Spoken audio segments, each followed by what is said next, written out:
future of new technology utilizing biometric tools where you can actually scan a room filled with people, understand the connections you have already within your network, take a look at how they view the world, understand their perspective, their goals, what their business does, and what they care about.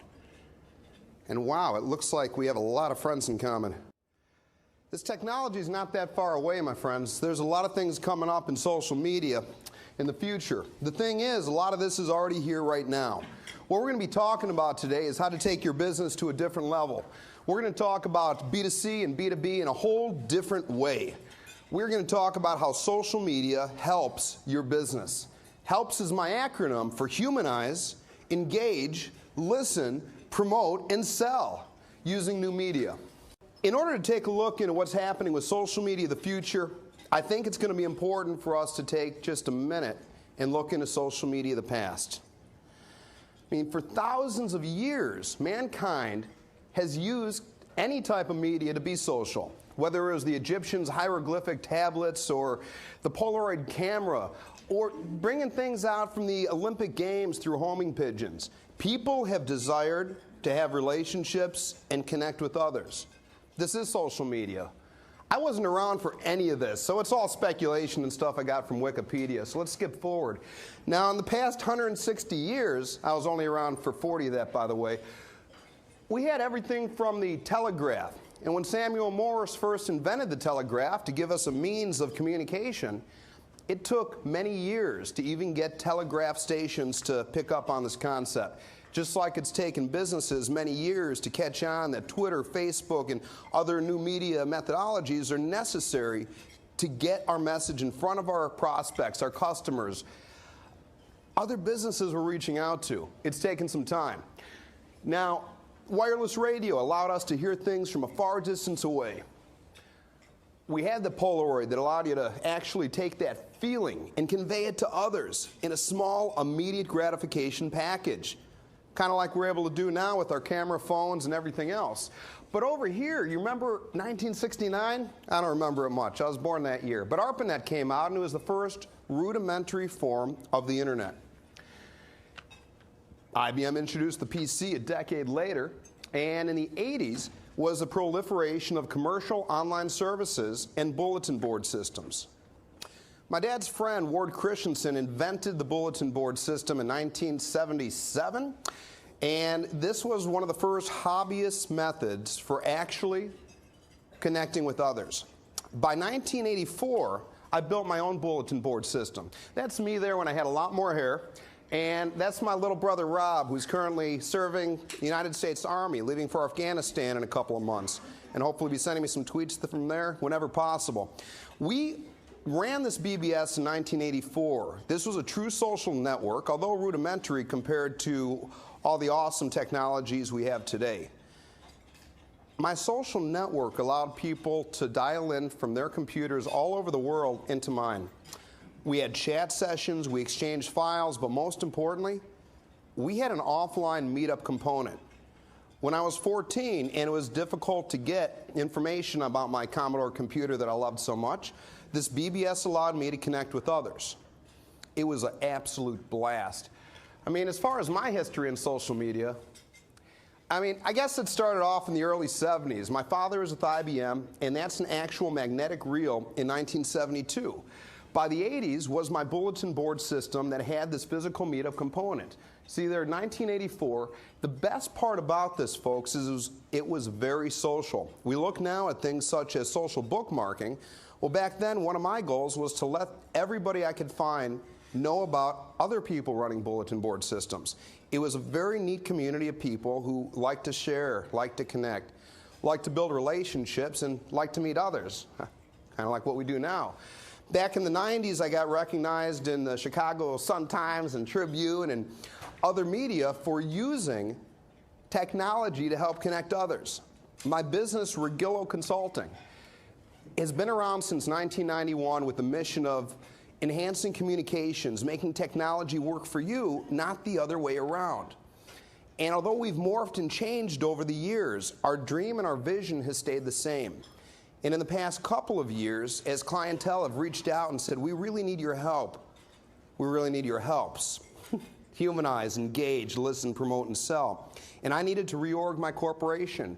I have sourced every single person in my company through social media, handpicked. And the relationships have shined through. When I reached out to people like Eloy Claudio, the best artist I'd ever had the chance to work with, or Rick Ramirez with video, or other people who I admired and just was able to have direct contact to and say, you know what, I want you to be part of my team, and they said, I'd be glad to be part of your team. I like what you're doing.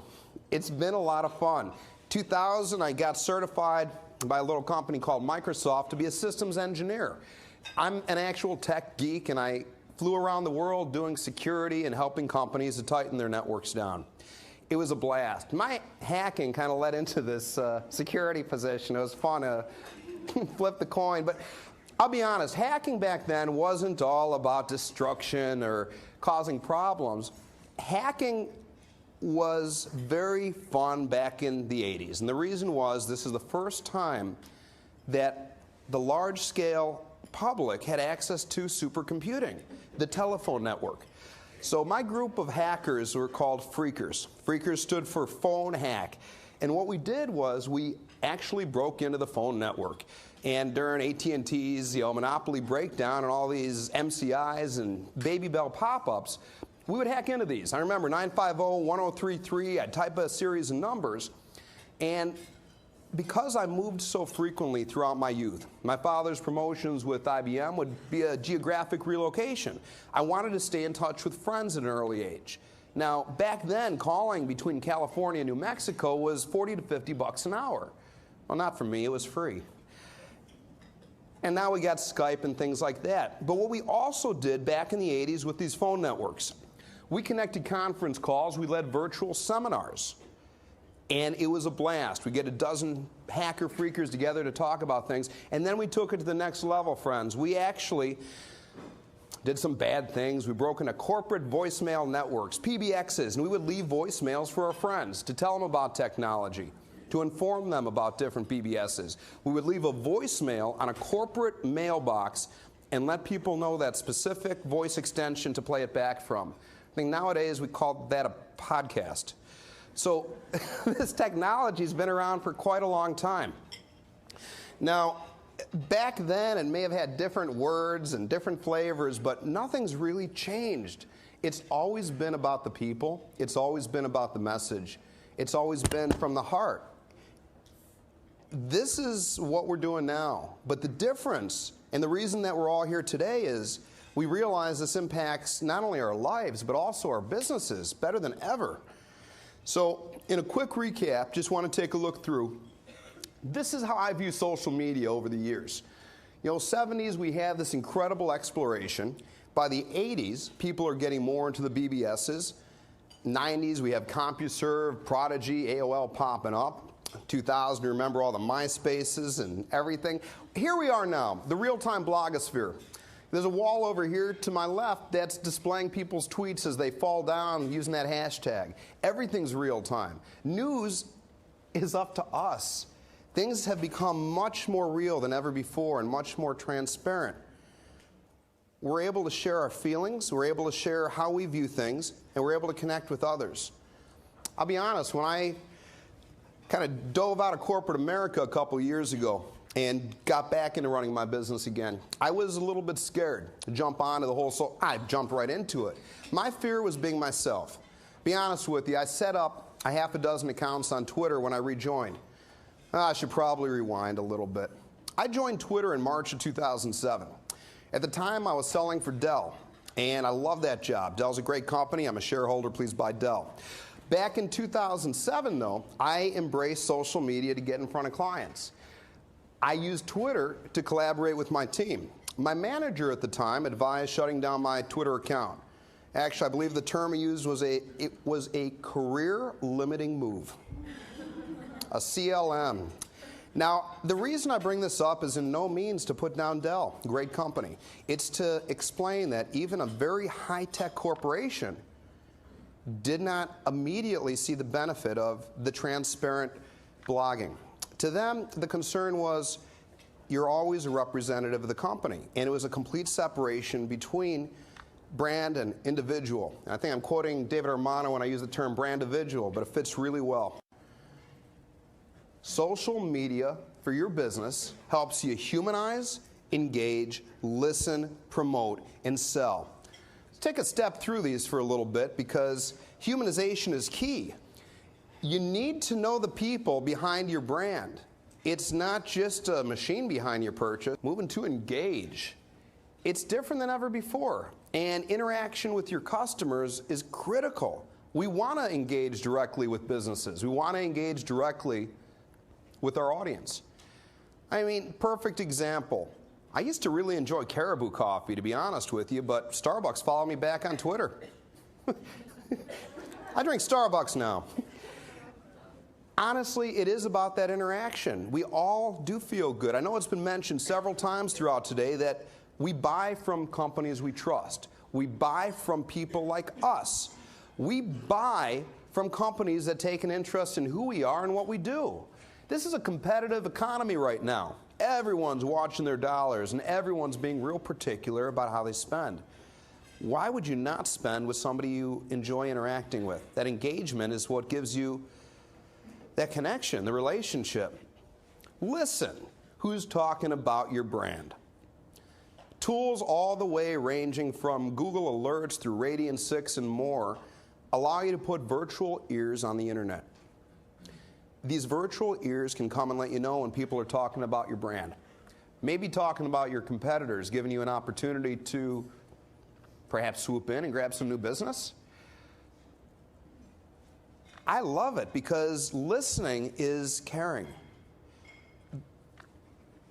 I think that listening using new tools is something that any business needs to be aware of. I was shocked to learn statistics about how many businesses are still not using brand monitoring. It's just shocking. So then we got to promote. So the internet is like a giant megaphone, but unfortunately that is not how we use that, is it?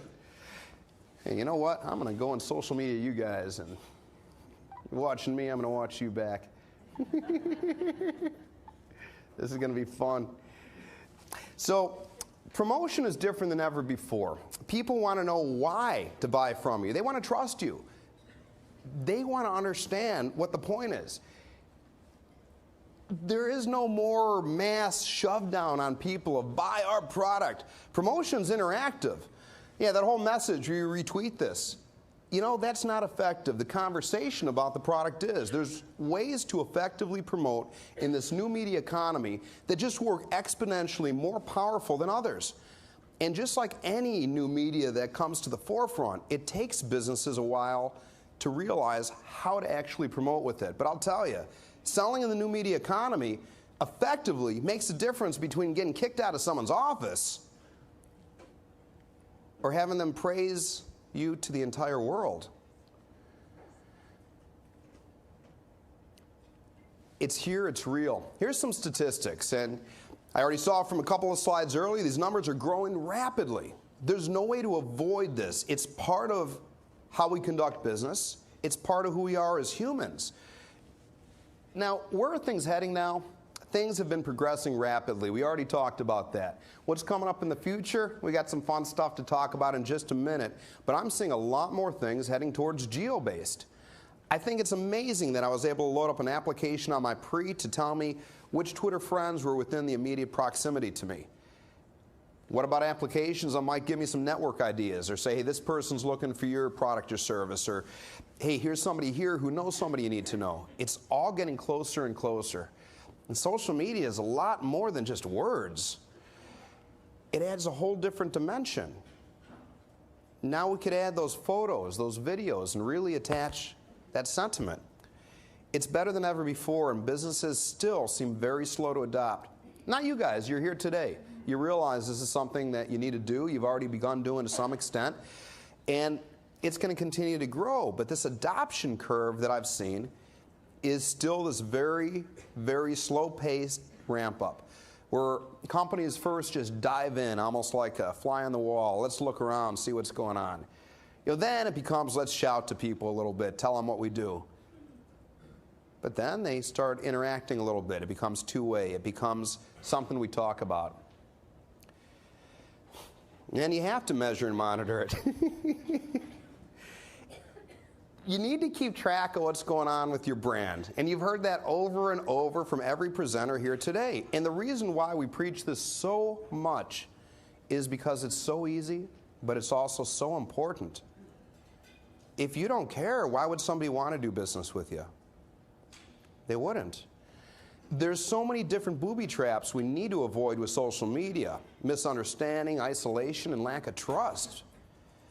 How many companies are comfortable putting people out there? It seems that the small business owner, for the first time in decades, has a huge advantage over big business because you can make those choices. You could tell your employees it's okay to tweet and tell them who you work for. You could even set a policy and let your clients know this is how we prefer to communicate. There are some main necessities you need to have in social media.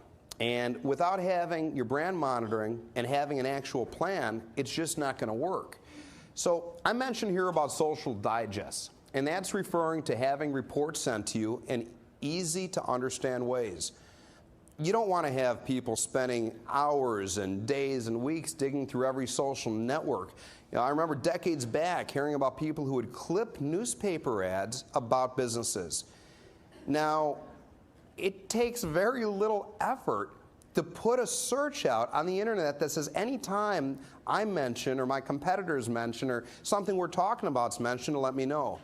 And then we get into aggregation. I like to say it's time to aggregate, not aggravate.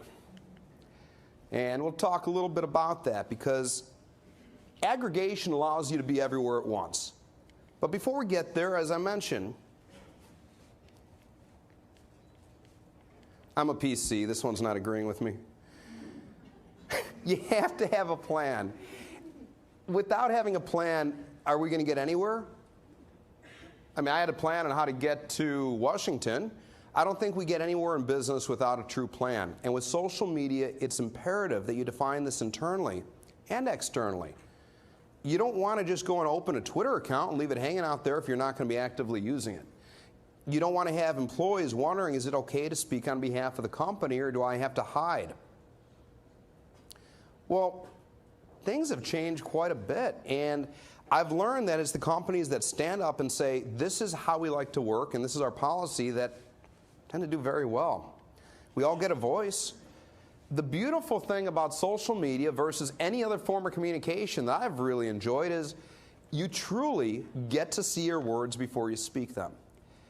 And you can go on TV live, you can go on to radio, you can pick up a phone, but you don't get a chance to rewind. With social, you really get a chance to think. Take advantage. There's a huge ROI with social. Besides evangelism marketing, which is essentially free, do you know any other low-cost way to get your message out there? I really don't.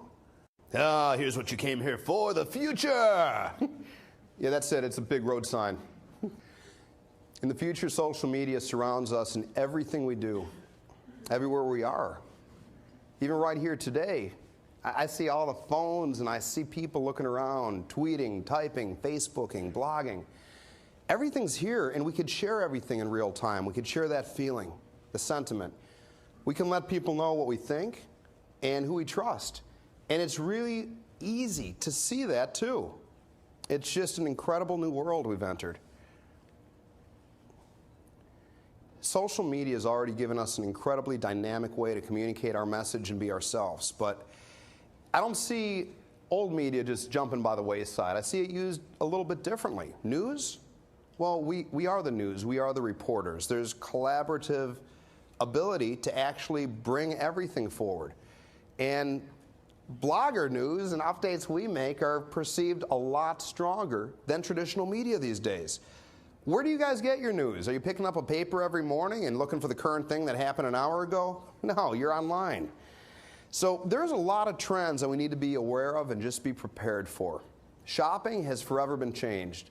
Tools that allow us to take a look and find competitors' prices when we're out shopping gives us this advantage for negotiation like we've never had. So as business owners, it's critical to be prepared for this. Make sure that you have a very high level of service that people enjoy. Make sure that you are price competitive because you also get these tools. There are new interfaces that are hitting the forefront of technology that are ubiquitous with how we work. I always enjoyed Twitter due to its ubiquitous nature. I could use it from a phone, from a computer, from anywhere. But think about taking it to the next level, thinking about taking things to however you like to think and however you like to work. December of last year, they announced computers in Japan that are able to read your mind.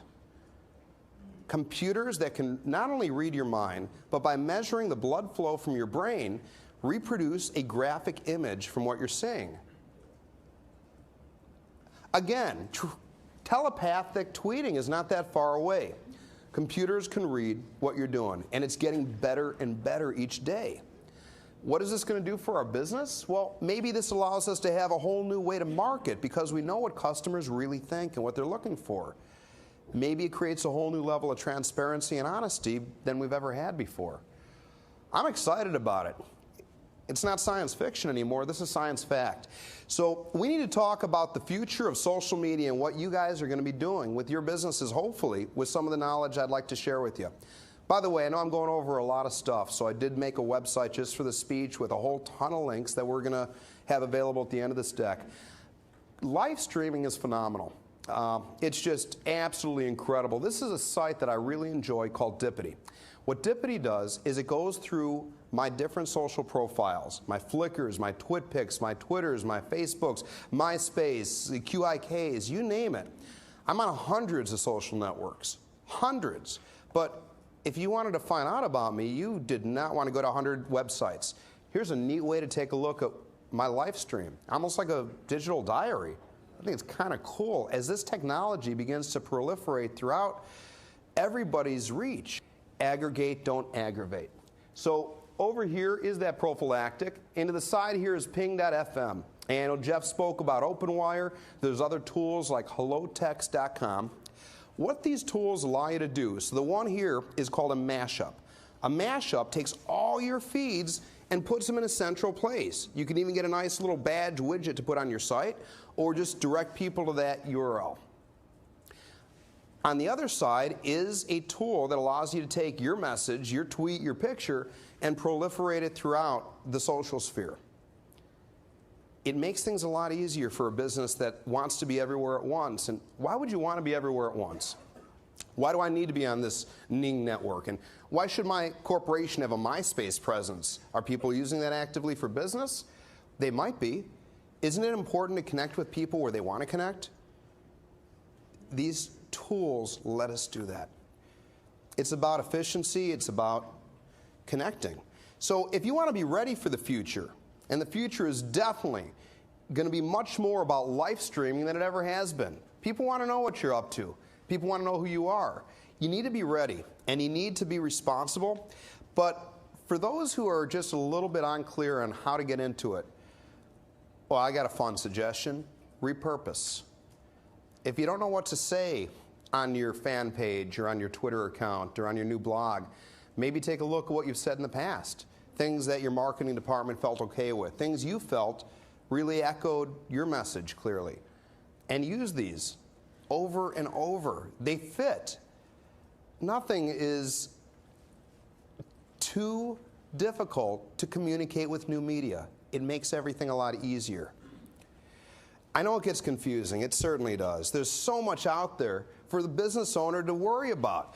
Am I looking at search engine optimization? Do I need to take a look at all these analytics and metrics? And wow, there's this whole sea of awesome new tools. Where do I begin? Just keep it real. You know, be yourself, be your brand, and it makes it a lot easier. It comes back to defining those rules for what's okay within your business and what's okay with how you communicate with your clients. It's dynamic, and it's here. Again, social media for your business allows you to what? Humanize, engage, listen, promote, and sell. And that's something that all businesses need to do. By the way, that manager at Dell who told me about that career-limiting move, he reached out to me recently. He got in touch, and he said, Darren, I want to talk to you about Twitter. said, serious? He said, yeah, I'd like to fly in and talk to you about Twitter. I said, how did you even connect the dots and know that I jumped back on after Dell? He said, my son follows you, and he thinks you're cool. Truth be told, his son went into his dinner and said, Dad, how well do you know your friend Darren? I said, well, pretty good. We're on the road together 3 years, selling millions of dollars. I know him very well. He said, really, what kind of guitar does he play, Dad? Bill picked up the phone and called me that night. He was impressed that I knew that it was his son who followed me. I didn't know it was his son, but I recognized the name, and I knew things about him. I said, oh, I remember seeing his tweet about this topic and that topic, and he really opened his mind up and said, Darren, this is the new telephone. This is a tool that I need for business. This is the way that we can get a message across to the masses. By the way, I'm with HP now. Can you give me a call?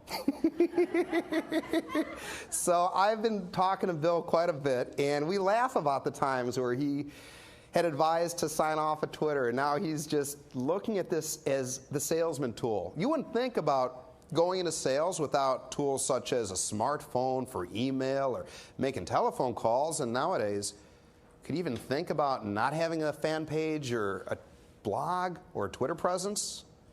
I guess you could think that way if you don't want to succeed. But all of us want to succeed. All of us want to feel. All of us want to connect. And all of us like to relate. I'll be honest, one of my fears when I dove into social, I said, was sharing a little bit too much. I thought, wow, if I make a video and I'm silly, people aren't going to take me seriously anymore. But then I thought, I don't care. I really thought, I don't care. If my clients are going to refuse to do business with me because I'm not the best guitar player in the world or because I like to make silly videos about my food, then maybe I shouldn't be doing business with them because eventually they'll find out that I love food and I'm a horrible guitar player. By being honest, I thought this was fun. So I made my first video and I'm nervous. And I make this video and I really put it out there, just singing and playing, and I get to a prospect, a very large company that I was looking to sell, and I see a few people giggling as they look at their iPhones and look at me and said, yeah, he's the guy who made that song. I said, so did I screw up my opportunity here to do business with you? They said, no. You got the next 90 minutes to do that.